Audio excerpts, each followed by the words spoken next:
दोस्तों आज के इस वीडियो में आपका स्वागत है। आज का वीडियो आप सभी के लिए बहुत ही खास होने वाला है, क्योंकि आज के इस वीडियो में आपको बीए थर्ड ईयर के 5th सेमेस्टर में आपका जो सब्जेक्ट है हिस्ट्री यानी कि इतिहास, उसके अंदर एग्जाम में कौन कौन से क्वेश्चन आने वाले हैं, इस वीडियो के अंदर मैं आपको एग्जाम में आने वाले क्वेश्चन के बारे में बताऊँगा। सो आप इस वीडियो को ध्यान से देखिएगा ताकि एग्जाम में आने वाले क्वेश्चन के बारे में आपको पता चल सके। और जो भी स्टूडेंट बीए थर्ड ईयर के अंदर है, जिनका 5th सेमेस्टर का एग्जाम चल रहा है या फिर 5th सेमेस्टर का एग्जाम होने वाला है, वो लोग कमेंट करके जरूर बताएं कि नेक्स्ट क्वेश्चन पेपर उनको किस सब्जेक्ट के ऊपर चाहिए, ताकि आपके कमेंट के अनुसार मैं आपको क्वेश्चन पेपर दे सकूं।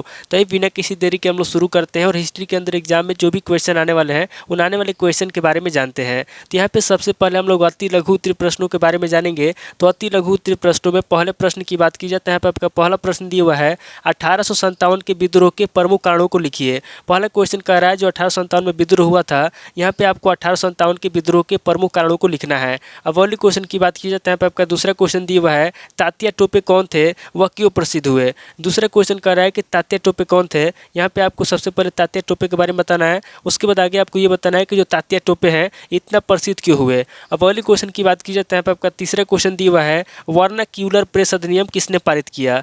तीसरा क्वेश्चन कह रहा है जो वर्नाक्यूलर अधिनियम प्रेस है, यहाँ पे आपको बताना है कि वर्नाक्यूलर प्रेस अधिनियम किसने पारित किया। अब अगले क्वेश्चन की बात की जाती है। यहाँ पे आपका चौथा क्वेश्चन दिया हुआ है गांधी जी अंग्रेजी माध्यम में शिक्षा के विरोधी थे, स्पष्ट कीजिए। चौथा क्वेश्चन कह रहा है जो अंग्रेजी माध्यम शिक्षा है, कह रहा है कि जो गांधी जी हैं अंग्रेजी माध्यम में शिक्षा के विरोधी थे, इसको आपको स्पष्ट करना है।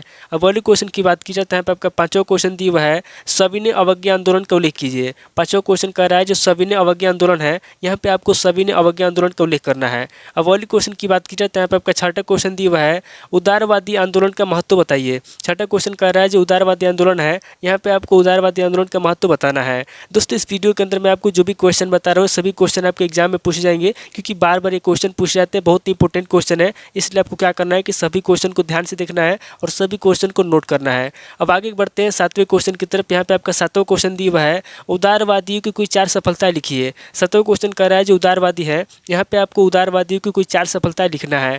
अब अगले क्वेश्चन की बात की जाए तो यहाँ पे आपका 8वां क्वेश्चन दिया हुआ है बंगाल विभाजन कब हुआ। 8वां क्वेश्चन कह रहा है जो बंगाल विभाजन है, यहाँ पे आपको बताना है कि बंगाल विभाजन कब हुआ। अब अगले क्वेश्चन की बात की जाए तो यहाँ पे आपका 9वां क्वेश्चन दिया हुआ है स्वदेशी आंदोलन के कारण लिखिए। 9वां क्वेश्चन कह रहा है जो स्वदेशी आंदोलन है, यहाँ पे आपको स्वदेशी आंदोलन के कारण लिखना है। अब अगले क्वेश्चन की बात की जाए तो यहाँ पे आपका 10वां क्वेश्चन दिया हुआ है श्रीमती एनी बेसेंट कौन थी। 10वां क्वेश्चन कह रहा है जो एनी बेसेंट है, यहाँ पे आपको बताना है कि श्रीमती एनी बेसेंट कौन थी। अब अगले क्वेश्चन की बात की जाए तो यहाँ पे आपका 11वां क्वेश्चन दिया हुआ है होम रूल की स्थापना क्यों की गई। 11वां क्वेश्चन कह रहा है जो होम रूल है, यहाँ पे आपको बताना है कि होम रूल की स्थापना क्यों की गई। अब अगले क्वेश्चन की बात की जाए तो यहाँ पे आपका 12वां क्वेश्चन दिया हुआ है खिलाफत आंदोलन पर एक टिप्पणी लिखिए। 12वां क्वेश्चन कह रहा है जो खिलाफत आंदोलन है, यहाँ पे आपको खिलाफत आंदोलन पर टिप्पणी लिखना है। तो टोटल आपके 12 क्वेश्चन हो गए जो अब अति लघु उत्तरीय प्रश्न में पूछे जाएंगे। अब आगे हम लोग लघु उत्तरीय प्रश्नों के बारे में जानेंगे। तो यहाँ पे लघु उत्तरीय प्रश्नों में पहले प्रश्न की बात की जाए तो यहाँ पे आपका पहला प्रश्न दिया हुआ है 1857 की क्रांति की असफलता का कारण बताइए। पहला क्वेश्चन कह रहा है जो 1857 की क्रांति हुई थी, यहाँ पे आपको 1857 की क्रांति की असफलता का कारण बताना है।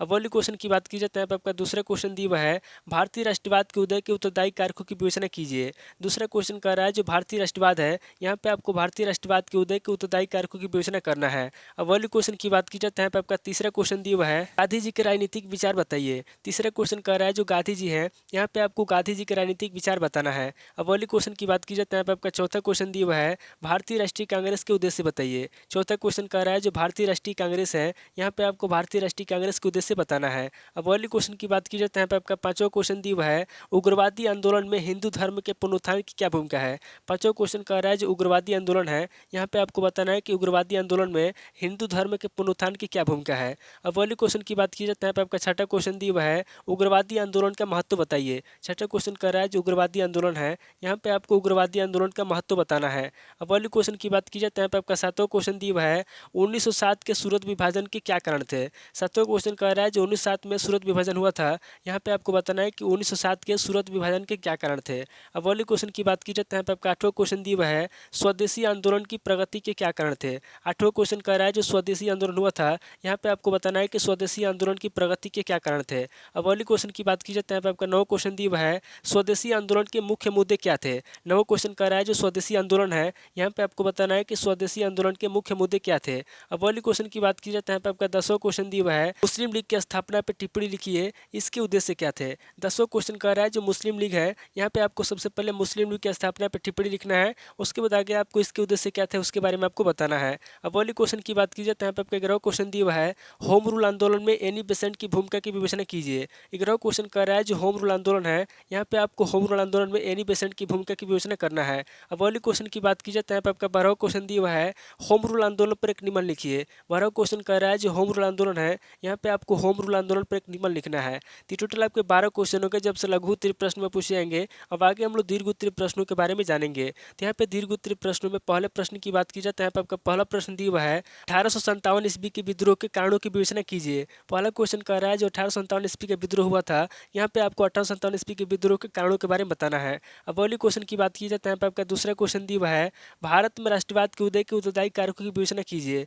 दूसरा क्वेश्चन कह रहा है जो भारत में राष्ट्रवाद है, यहाँ पे आपको भारत में राष्ट्रवाद के उदय के उत्तरदायी कारकों के बारे में बताना है। अब अगली क्वेश्चन की बात की जाए तो यहाँ पे आपका तीसरा क्वेश्चन दिया हुआ है, सविनय अवज्ञा आंदोलन का संक्षेप में वर्णन कीजिए, यह आंदोलन कहाँ तक सफल रहा। तीसरा क्वेश्चन कह रहा है जो सविनय अवज्ञा आंदोलन है, यहाँ पे आपको सबसे पहले सविनय अवज्ञा आंदोलन के बारे में संक्षेप में बताना है। उसके बाद आगे आपको ये बताना है कि ये जो सविनय अवज्ञा आंदोलन है कहाँ तक सफल रहा है। अब अगली क्वेश्चन की बात की जाए तो यहाँ पे आपका चौथा क्वेश्चन दिया हुआ है, भारत के स्वतंत्रता संग्राम में उदारवादियों की भूमिका का आलोचनात्मक परीक्षण कीजिए। चौथा क्वेश्चन कह रहा है जो स्वतंत्रता संग्राम है, यहाँ पे आपको भारत के स्वतंत्रता संग्राम में उदारवादियों की भूमिका का आलोचना करना है, यानी कि उनकी कमियों के बारे में आपको बताना है। अब अगले क्वेश्चन की बात की जाए तो यहाँ पे आपका पांचवा क्वेश्चन दिया हुआ है, भारतीय राजनीति में नरम दल और गरम दल की नीति और कार्य पद्धति की तुलना कीजिए। पांचवा क्वेश्चन कह रहा है जो भारतीय राजनीति में नरम दल है और जो गरम दल है, यहाँ पे आपको नरम दल और गरम दल की नीति के बारे में बताना है और इनके कार्य पद्धति की तुलना करना है। अब अगले क्वेश्चन की बात की जाए तो यहाँ पे आपका छठा क्वेश्चन दिया हुआ है, सूरत विभाजन पर टिप्पणी लिखिए। छठा क्वेश्चन कह रहा है जो सूरत विभाजन है, यहाँ पे आपको सूरत विभाजन पर टिप्पणी लिखना है। अब अगले क्वेश्चन की बात की जाए तो यहाँ पे आपका सातवां क्वेश्चन दिया हुआ है, अलीगढ़ आंदोलन और मुस्लिम सांप्रदायिकता पर इसके प्रभाव का एक निबंध लिखिए। सातवां क्वेश्चन कह रहा है जो अलीगढ़ आंदोलन है, यहाँ पे आपको सबसे पहले अलीगढ़ आंदोलन के बारे में बताना है। उसके बाद आगे आपको मुस्लिम सांप्रदायिकता पर इसके प्रभाव पर एक निबंध लिखना है। अब अगले क्वेश्चन की बात की जाए तो यहाँ पे आपका आठवां क्वेश्चन दिया हुआ है, मुस्लिम लीग पर एक संक्षिप्त निबंध लिखिए। आठवां क्वेश्चन कह रहा है जो मुस्लिम लीग है, यहाँ पे आपको मुस्लिम लीग पर एक संक्षिप्त निबंध लिखना है। अब अगले क्वेश्चन की बात की जाए तो यहाँ पे आपका नौ क्वेश्चन दिया हुआ है, कांग्रेस लीग समझौते या लखनऊ समझौते पर टिप्पणी लिखिए। नौ क्वेश्चन कह रहा है जो कांग्रेस लीग समझौता है या जो लखनऊ समझौता है, यहाँ पे आपको कांग्रेस लीग समझौता या लखनऊ समझौते पर टिप्पणी लिखना है। अब अगले क्वेश्चन की बात की जाए तो यहाँ पे आपका 10वां क्वेश्चन दिया हुआ है, सुरेंद्र नाथ बनर्जी पर संक्षिप्त टिप्पणी लिखिए। 10वां क्वेश्चन कह रहा है जो सुरेंद्र नाथ बनर्जी है, यहाँ पे आपको सुरेंद्र नाथ बनर्जी पर संक्षिप्त टिप्पणी लिखना है। तो टोटल आपके 10 क्वेश्चन हो गए, जब से दीर्घ उत्तरीय प्रश्न में पूछे जाएंगे। तो इस वीडियो के अंदर मैंने आपको अति लघु उत्तरीय प्रश्न, लघु उत्तरीय प्रश्न और दीर्घ उत्तरीय प्रश्न तीनों तरह के प्रश्नों के बारे में बता दिया। सो आप इन तीनों तरह के प्रश्नों को नोट कर लीजिए और किसी किताब से सीरीज से मिलाकर के याद कर लीजिए। तो दोस्तों आज इस वीडियो को मैं पे स्किप करता हूँ, मिलता है आपसे नेक्स्ट वीडियो में। अगर आपको वीडियो अच्छा लगा तो वीडियो को लाइक कीजिए, शेयर कीजिए और कमेंट करके बताइए कि आपको नेक्स्ट वीडियो किस टॉपिक के ऊपर चाहिए। थैंक यू दोस्तों।